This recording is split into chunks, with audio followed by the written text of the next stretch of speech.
Assalamualaikum warahmatullahi wabarakatuh.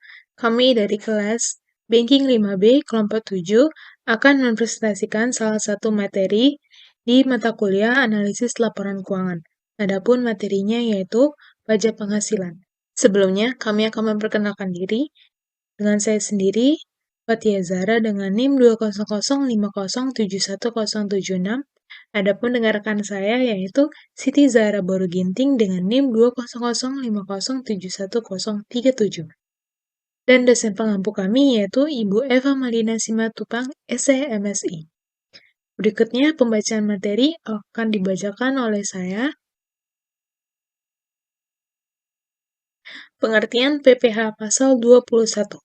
PPh pasal 21 adalah segala bentuk penghasilan yang diterima orang pribadi, wajib pajak dalam negeri sebagai karyawan atau pegawai, pensiunan, bukan pegawai, tenaga kerja lepas, tenaga ahli ataupun lainnya berupa gaji, tunjangan, upah, atau segala bentuk tambahan penghasilan lainnya. Dalam konteks PER strip 16 garing PJ garing 2016 tertulis bahwa PPh pasal 21 adalah pajak atas penghasilan berupa gaji, honorium, tunjangan, dan pembayaran lain dengan nama dan bentuk apapun sehubung dengan pekerjaan atau jabatan, jasa, dan kegiatan yang dilakukan oleh orang pribadi subjek dalam negeri sebagaimana dimaksud dalam pasal 21 Undang-Undang PPh. Jenis penghasilan PPh pasal 21. Yang pertama, penghasilan yang diterima atau diperoleh pegawai tetap baik berupa penghasilan teratur dan tidak teratur. Yang kedua, penghasilan yang diterima atau diperoleh penerima pensiun secara teratur berupa uang pensiun atau sejenisnya. Yang ketiga, penghasilan berupa uang pesangon, uang manfaat pensiun, tunjangan hari tua atau jaminan hari tua yang dibayarkan sekaligus dan pembayarannya melewati jangka waktu 2 tahun sejak pegawai berhenti bekerja. Dan yang keempat, penghasilan pegawai tidak tetap atau tenaga kerja lepas berupa upah harian, mingguan, satuan, borongan, atau yang dibayar secara bulanan. Yang kelima, imbalan kepada bukan pegawai. Yang keenam, imbalan berupa honorium atau sifatnya tidak teratur. Yang ketujuh, penghasilan berupa jasa produksi, gratifikasi, bonus kepada mantan pegawai. Yang kedelapan yaitu penghasilan berupa penarikan dana pensiun oleh peserta program pensiun yang statusnya berupa pegawai dan pengelola dana pensiun telah disahkan Menteri Keuangan. Kemudian ada jenis penghasilan yang tidak termasuk penghasilan yang dipotong PPh pasal 21. Yang pertama, pembayaran santunan asuransi dari perusahaan asuransi berupa asuransi kesehatan, kecelakaan, asuransi jiwa, dwiguna, dan beasiswa. Yang kedua, penerimaan dalam bentuk natura atau kenikmatan dalam bentuk apapun. Yang ketiga, iuran pensiun yang dibayarkan kepada dana pensiun yang pendiriannya telah disahkan Menteri Keuangan. Iuran tunjangan hari tua, iuran jaminan hari tua kepada penyelenggara tunjangan hari tua ataupun badan penyelenggara jaminan sosial tenaga kerja yang dibayarkan oleh pemberi kerja. Yang keempat, zakat yang diterima orang pribadi yang berhak dari badan atau lembaga amal zakat yang dibentuk atau disahkan oleh pemerintah, sepanjang tidak ada hubungan usaha, pekerjaan kepemilikan, atau penguasaan di antara pihak-pihak bersangkutan. Yang terakhir, beasiswa sebagaimana diatur dalam pasal 4 ayat 3 huruf 1 Undang-Undang PPh. Kemudian ada subjek pajak terdiri dari beberapa, yaitu pertama pegawai, penerima uang pesangon, pensiun, tunjangan, atau jaminan hari tua atau biasa disingkat dengan THT atau JHT, termasuk ahli waris. Kemudian ada bukan pegawai yang melakukan pemberi jasa, anggota Dewan Komisaris atau Dewan Pengawas Non-Pegawai, dan yang terakhir adalah mantan pegawai dan peserta kegiatan.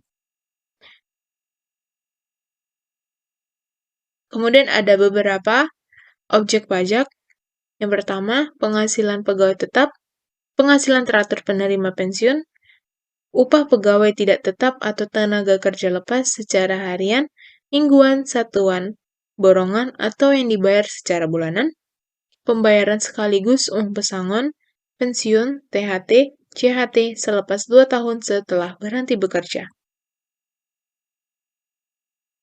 Kemudian ada pembayaran kepada mantan pegawai, imbalan kepada peserta kegiatan, penarikan dana pensiun oleh pegawai, imbalan kepada bukan pegawai yang melakukan pemberian jasa. Dan yang terakhir, penghasilan anggota Dewan Komisaris atau Dewan Pengawas Non-Pegawai.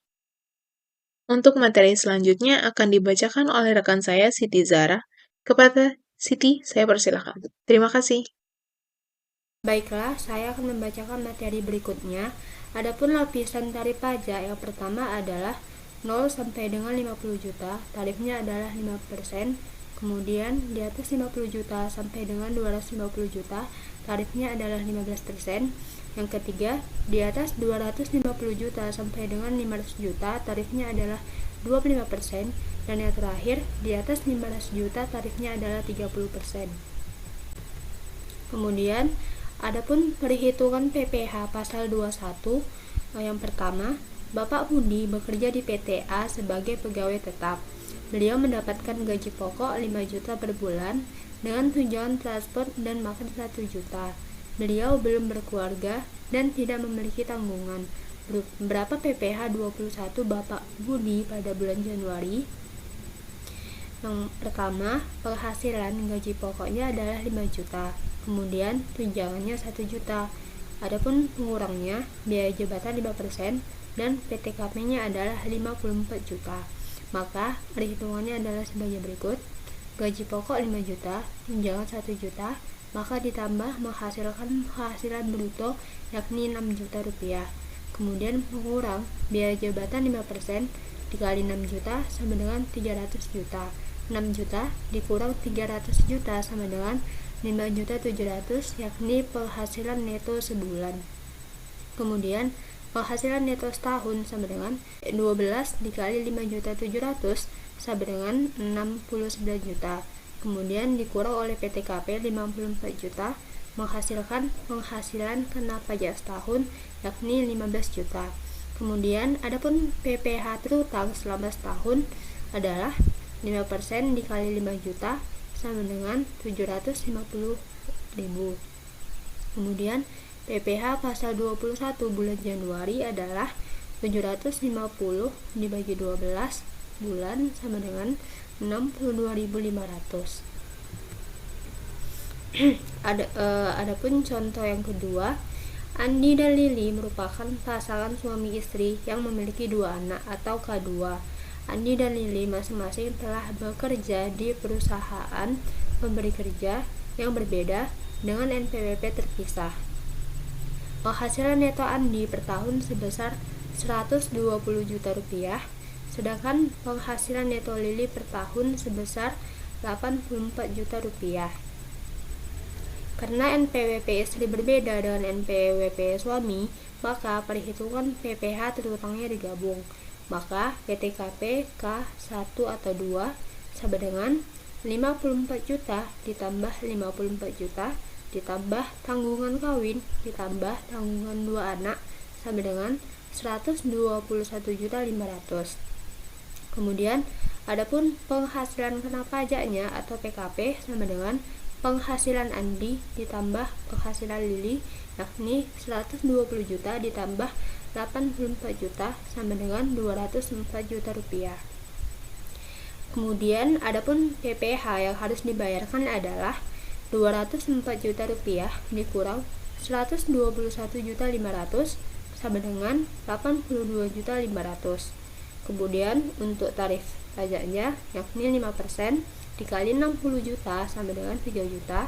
Tarif 15% dikali 22.500 sama dengan 3.375.000. Maka total tarif pajaknya adalah 3 juta ditambah 3.375.000 sama dengan 6.375.000. Kemudian untuk SPT tahunan Andi sama dengan penghasilan neto Andi dibagi total PKP dikali 6.375.000 sama dengan 3.750.000. Kemudian SPT tahunan Lili sama dengan penghasilan neto Lili dibagi total PKP dikali 6.375.000 sama dengan 2.625.000. Kemudian pencatatan transaksi pajak penghasilan pembayaran imbalan oleh pemberi kerja, yakni jumlah yang ditanggung pemberi kerja menambah beban gaji. Yang kedua, jumlah yang ditanggung pegawai mengurangi kas yang diterima pegawai. Dan yang terakhir, jumlah komitmen pada pihak lain diakui sebagai utang, misal pajak, iuran, pensiun, dan asuransi. Sekian dari kelompok kami. Jika ada yang salah mohon dimaafkan. Assalamualaikum warahmatullahi wabarakatuh.